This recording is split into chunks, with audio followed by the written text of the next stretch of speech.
नमस्कार।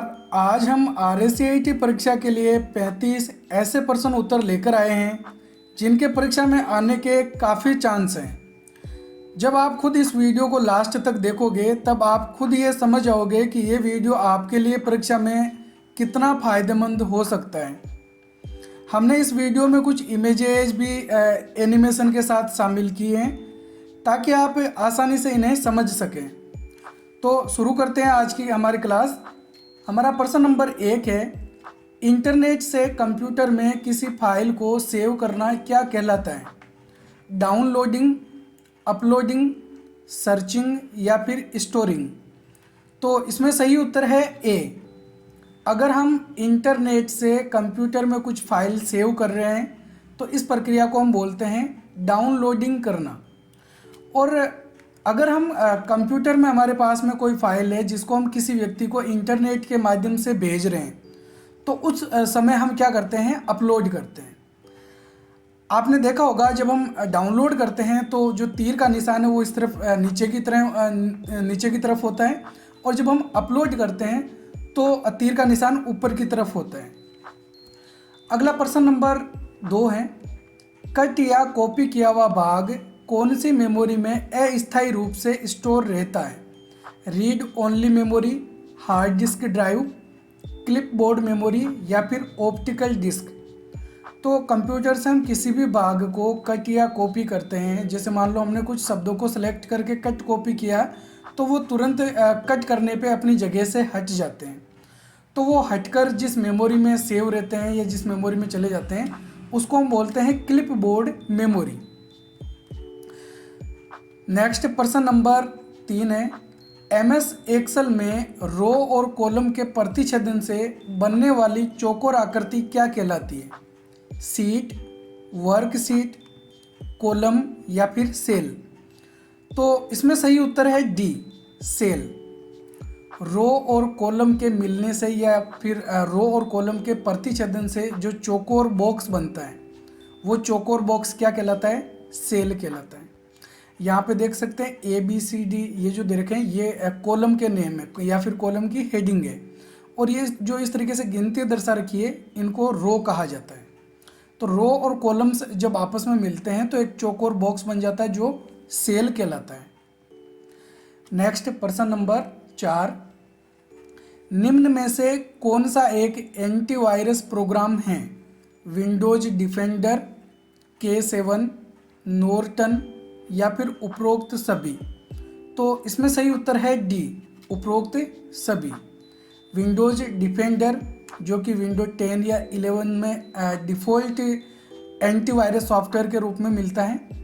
K7, Norton, quick हिल, अवीरा, ये इस प्रकार के कुछ और भी बहुत सारे एंटीवायरस सॉफ्टवेयर्स होते हैं। अगला प्रश्न नंबर 5 है, कीबोर्ड में न्यूमेरिक कीपैड को दिशात्मक तीर यानी एरो कीज के रूप में कार्य करने के लिए किस कुंजी को दबाना होता है? Caps lock, arrow lock, num lock या फिर स्क्रॉल लॉक। तो इसमें सही उत्तर है सी, नम लॉक।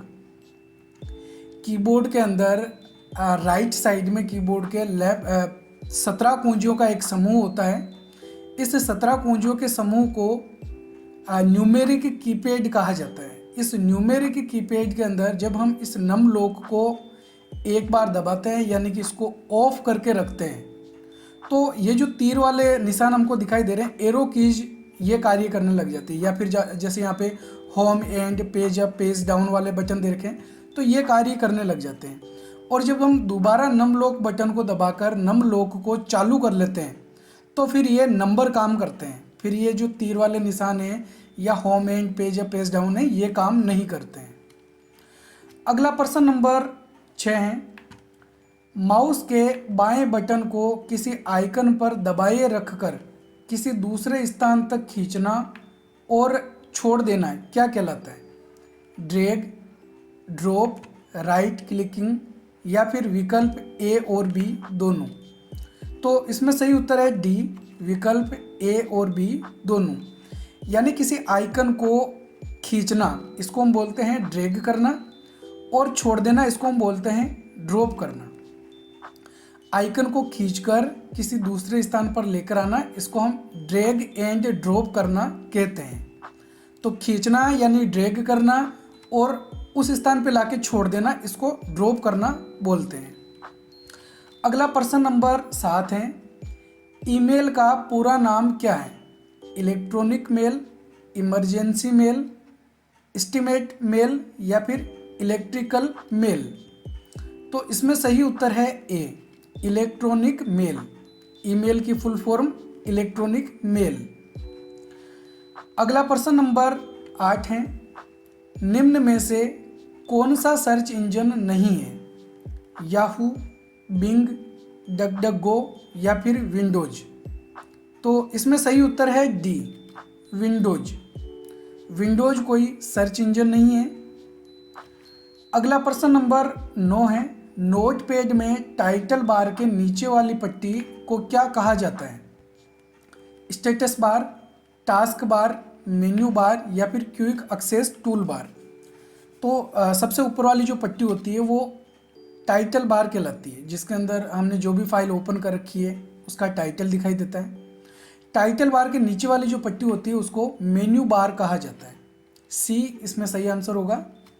नोटपैड विंडो के अंदर इस तरीके से फाइल, एडिट, फॉर्मेट, व्यू और हेल्प, ये 5 मेन्यू दे रखे होते हैं मेन्यू बार के अंदर। अगला प्रश्न नंबर 10 है, निम्न में से ऑनलाइन बैंकिंग को और किस नाम से जाना जाता है? इंटरनेट बैंकिंग, नेट बैंकिंग, ई बैंकिंग या फिर उपरोक्त सभी। तो इसमें सही उत्तर है डी, उपरोक्त सभी। इंटरनेट बैंकिंग, नेट बैंकिंग, ई बैंकिंग या ऑनलाइन बैंकिंग, ये सभी एक ही जो है वो कार्य के लिए यूज किए जाते हैं। अगला प्रश्न नंबर 11 है, आरटीजीएस कितनी राशि को भेजने के लिए किया जाता है? 2 लाख से ज़्यादा, 1 लाख रुपयों तक, 50,000 से 2 लाख रुपयों तक या फिर कितनी भी राशि के लिए उपयोग किया जा सकता है? आरटीजीएस की क्या लिमिट होती है? तो ध्यान में रखना है, आरटीजीएस का प्रयोग हम 2 लाख रुपयों से ज़्यादा अगर हम पैसे ट्रांसफ़र करना चाहते हैं तो उसके लिए करते हैं। आरटीजीएस की फुल फॉर्म आपको याद रखनी है, real time gross settlement. RTGS किया हुआ जो पेमेंट है वो तुरंत रिसीवर के अकाउंट में ट्रांसफ़र कर दिया जाता है। अगला प्रश्न नंबर 12 है, एमएस वर्ड को खोलने के लिए रन बॉक्स में क्या टाइप करना होगा? एमएस वर्ड जिसमें स्पेस नहीं है, या फिर विन वर्ड या फिर वर्ड। तो इसमें सही उत्तर है सी, विन वर्ड। ध्यान में रखना है, माइक्रोसॉफ्ट वर्ड को ओपन करने के लिए रन बॉक्स के अंदर हमको क्या टाइप करना है? विन वर्ड टाइप करना है। और अगर हम इस प्रकार का रन बॉक्स ओपन करना चाहते हैं तो उसके लिए विंडो प्लस आर बटन हम दबा सकते हैं, यानी कि विंडो की को दबाए रखना है और आर बटन दबाना है। विन वर्ड लिख के जैसे ही हम ओके करेंगे माइक्रोसॉफ्ट वर्ड ओपन हो जाएगा। अगला प्रश्न नंबर 13 है, निम्न में से टॉगल कुंजी किसे कहा जाता है?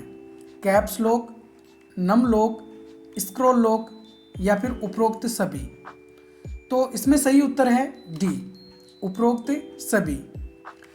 आपको ध्यान में रखना, कीबोर्ड के अंदर 3 जो कुंजियां हैं ऑन ऑफ वाली कुंजियां होती है, कैप्स लॉक, नम लॉक और स्क्रॉल लॉक। और यहाँ पे इनके तीनों के इंडिकेटर दे रखे होते हैं, नम लॉक, कैप्स लॉक और स्क्रॉल लॉक के, ये ऑन ऑफ होते रहते हैं। तो ये जो 3 कुंजियां हैं ऑन ऑफ वाली, इन कुंजियों को हम क्या बोलते हैं? टॉगल कुंजियां बोलते हैं।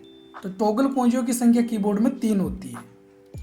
अगला प्रश्न नंबर 14 है, एमएस पावर पॉइंट 2019 में 10 स्लाइडों में केवल 3, 6 और 10 नंबर स्लाइड को ही स्लाइड शो में प्रदर्शित करना हो तो कौन सा विकल्प चुन सकते हैं? From beginning, from current slide, custom slide show या फिर रिकॉर्ड स्लाइड शो। तो इसमें सही उत्तर है C, custom slide show. From beginning का प्रयोग तो हम तब करते हैं जब हमको 1 नंबर स्लाइड से स्लाइड शो स्टार्ट करना हो, और फ्रॉम करंट स्लाइड का मतलब है हम वर्तमान में जिस स्लाइड पे हैं वहीं से स्लाइड शो स्टार्ट हो जाता है। लेकिन हमको चुनना है कि हमको केवल 10 स्लाइडों में 3, 6 और 10, केवल इन 3 स्लाइडों का ही स्लाइड शो शुरू करना है। तो उसके लिए हम कस्टम स्लाइड शो वाला जो ऑप्शन है वो काम में लेते हैं।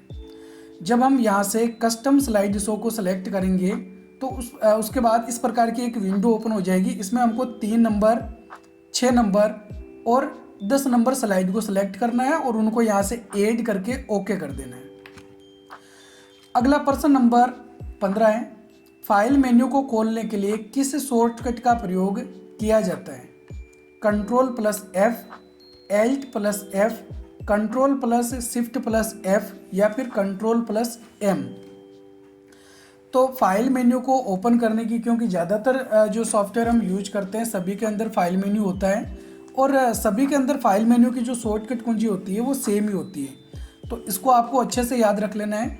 फाइल मेन्यू की शॉर्टकट कुंजी होती है Alt+F। हम Alt बटन दबाएंगे और उसके बाद में जैसे ही F बटन दबाएंगे तो फाइल मेन्यू ओपन हो जाएगा। यहाँ पे देख सकते हैं माइक्रोसॉफ्ट वर्ड का ये फाइल मेन्यू है जिसको हम बैक स्टेज व्यू भी बोलते हैं। Microsoft Word, PowerPoint, Excel का जो फाइल मेन्यू होता है उसको ऑफिस बटन और उसका जो व्यू है, जैसे अभी ये जो व्यू हमको दिखाई दे रहा है, इसको बैक स्टेज व्यू कहा जाता है।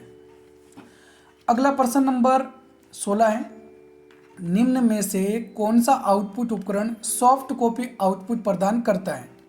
मॉनिटर, स्पीकर, प्रोजेक्टर या फिर उपरोक्त सभी? तो इसमें सही उत्तर है डी, उपरोक्त सभी।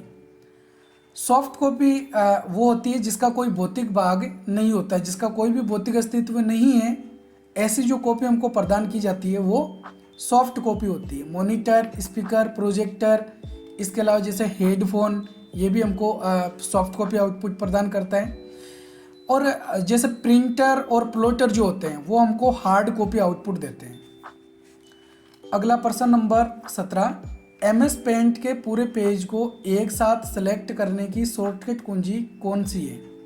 Ctrl+S, Ctrl+A, Ctrl+V या फिर Ctrl+C? तो इसमें सही उत्तर है बी, Ctrl+A। सेलेक्ट ऑल करने के लिए, सेलेक्ट ऑल करने की शॉर्टकट कुंजी क्या होती है? Ctrl+A होती है। नेक्स्ट प्रश्न नंबर 18 है, निम्न में से MP3 कौन सी फाइल से संबंधित हैं? Audio file, video file, image file या फिर टेक्स्ट फाइल? तो लगभग आप सभी को इसका सही आंसर पता होगा। MP3 जो है वो क्या होती है कि ऑडियो फाइल होती है। नेक्स्ट प्रश्न नंबर 19, MS वर्ड 2019 में बनने वाली फाइल का एक्सटेंशन क्या होता है? .word, .pptx, .docx या फिर .bmp? तो जो फाइल माइक्रोसॉफ्ट वर्ड 2019 में, 2010 में बनती है या 2007 में बनती है, उनका फाइल एक्सटेंशन नेम .docx होता है। और जो फाइल माइक्रोसॉफ्ट वर्ड 2003 में बनेगी उसमें उसका जो फाइल एक्सटेंशन नेम है वो केवल .doc होगा, यानी कि x उसमें नहीं होगा। अगला प्रश्न नंबर 20 है, निम्न में से SSO का क्या अर्थ है? Single sign on, secure sign on, single system on या फिर सिस्टम सिंगल ऑन?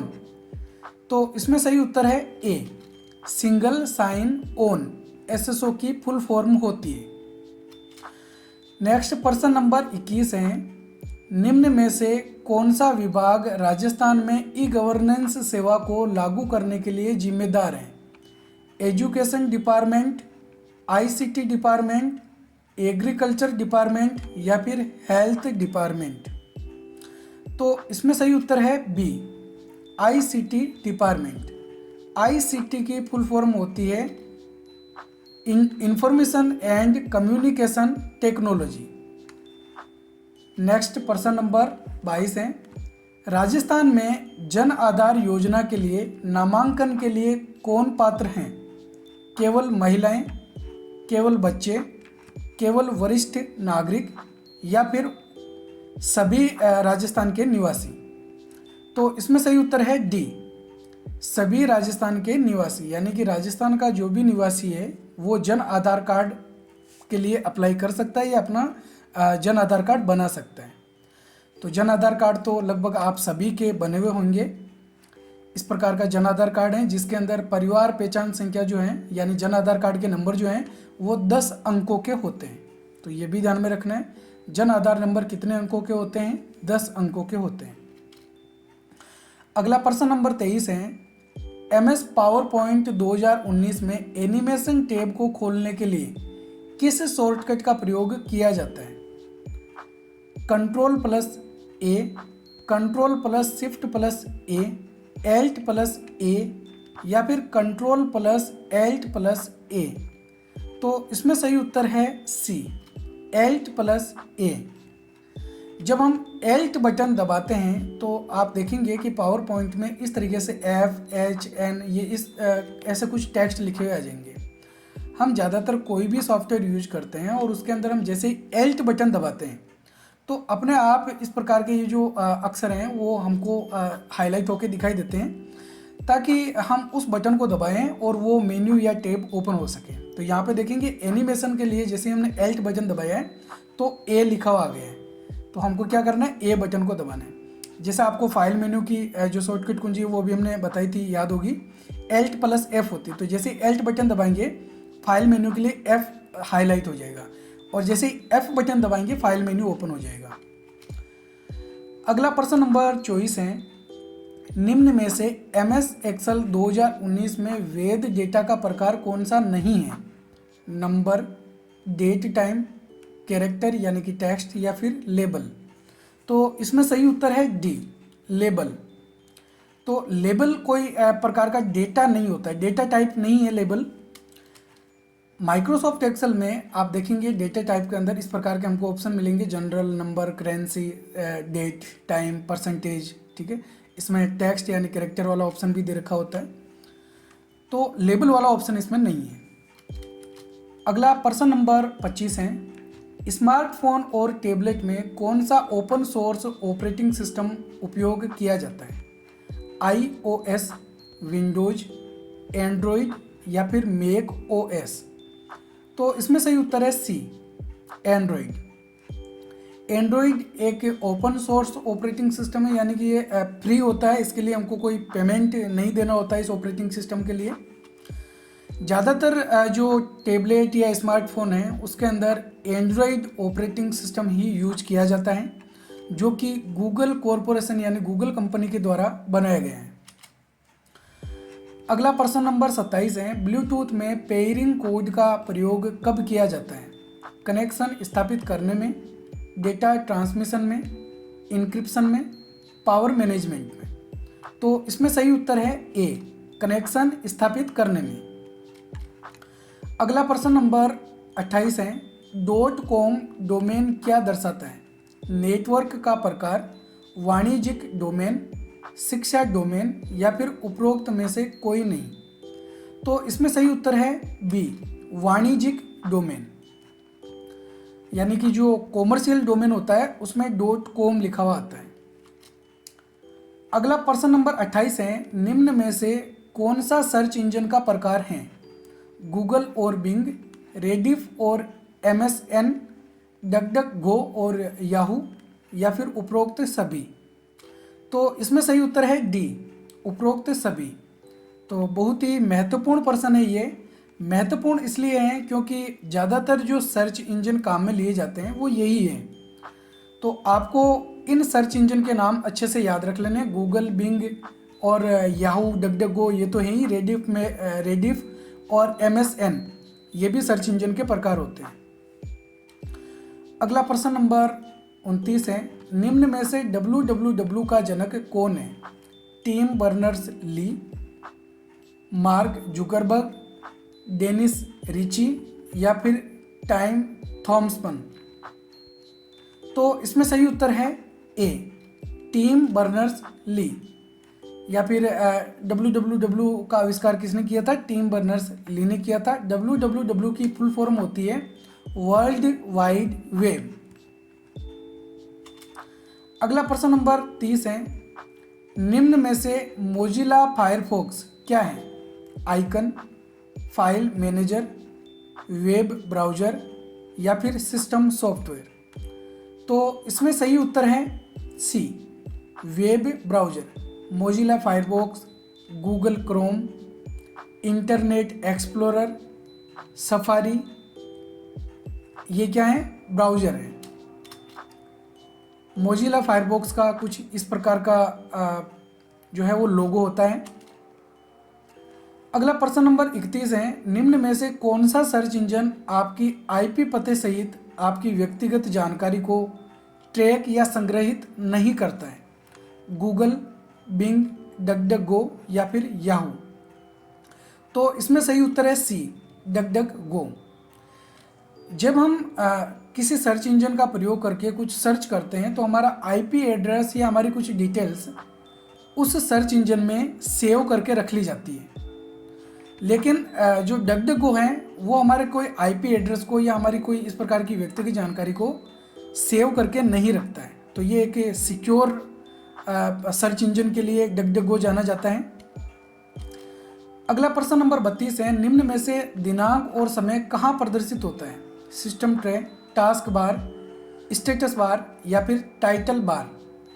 तो इसमें सही उत्तर है ए, सिस्टम ट्रे। हालांकि जो सिस्टम ट्रे है वो भी टास्क बार में ही मौजूद होती है। तो टास्क बार के राइट साइड के अंदर का ये जो भाग है जिसके अंदर हमको डेट, टाइम, नेटवर्क, स्पीकर या जब हम इस बटन पे क्लिक करते हैं एरो वाले पे तो इस प्रकार के कुछ और हमको आइकन्स दिखाई देते हैं। तो ये जो इस प्रकार के आइकन्स हैं ये भी किस में सेव रहते हैं? सिस्टम ट्रे के अंदर सेव रहते हैं। अगला प्रश्न नंबर 33 है, एक्सेल की वर्कशीट में कितनी रो और कॉलम होते हैं?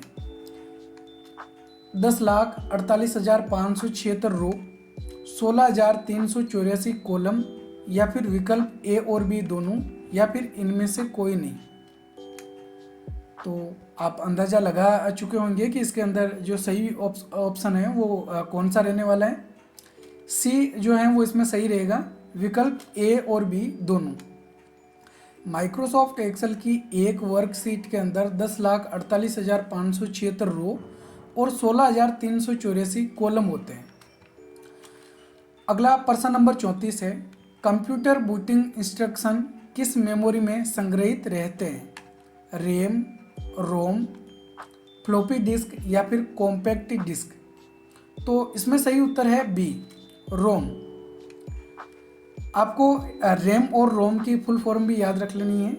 रैम की फुल फॉर्म है रैंडम एक्सेस मेमोरी और रोम की फुल फॉर्म है रीड ओनली मेमोरी।